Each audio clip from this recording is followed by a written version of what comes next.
अस्सलाम वालेकुम नाजरीन, आप देख रहे हैं नेशनल न्यूज़ HD। मैं हूं मोहम्मद अरसलान और नज़र डालते हैं आज की अहम खबरों पर। पाकिस्तान तहरीक इंसाफ के मरकजी रहनुमा सरदार लतीफ़ खोसा ने सवाल किया कि कोर कमांडर हाउस तक कितने नाके लगे होते हैं।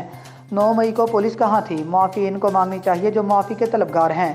35 साल मुल्क में मार्शल लॉ लगाए रखे, जितनी आइन की तस्हीह की गई वो किसी और इदारे ने नहीं की। उन्होंने कहा कि PTI तो पहले दिन से कह रही है कि 9 मई वाक़यात की जुडिशल इंक्वायरी करवा लें। हमने सुप्रीम कोर्ट में भी कहा हुआ है कि सुप्रीम कोर्ट के हाजिर सर्वर से जजेस से इंक्वायरी करवाएं।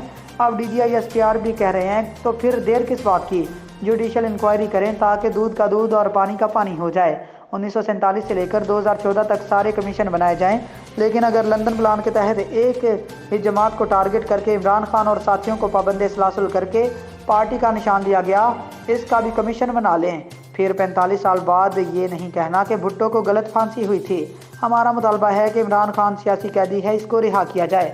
9 मई को पुलिस कहाँ थी? कोर कमांडर हाउस तक कितने नाके लगे होते हैं? मजीद बरां chairman PTI barrister Gohar Khan ने सेमिनार से खिताब करते हुए कहा कि हुकूमत ने अवाम को वोट से बने इंतखाबात साफ शफाफ होने चाहिए। हुकूमत जाए तो अवाम की मर्जी से हम आइन में तरमीम के हामी, लेकिन किसी फर्ज वाहद के लिए तरमीम की मुखालफत करते हैं। कल की प्रेस कॉन्फ्रेंस में इंतखाबात के अदाद शुमार फॉर्म 47 के मुताबिक बताए गए। हम 180 सीटें जीते। हमारे पास कौमी असम्बली में 2/3 अक्सरियत है।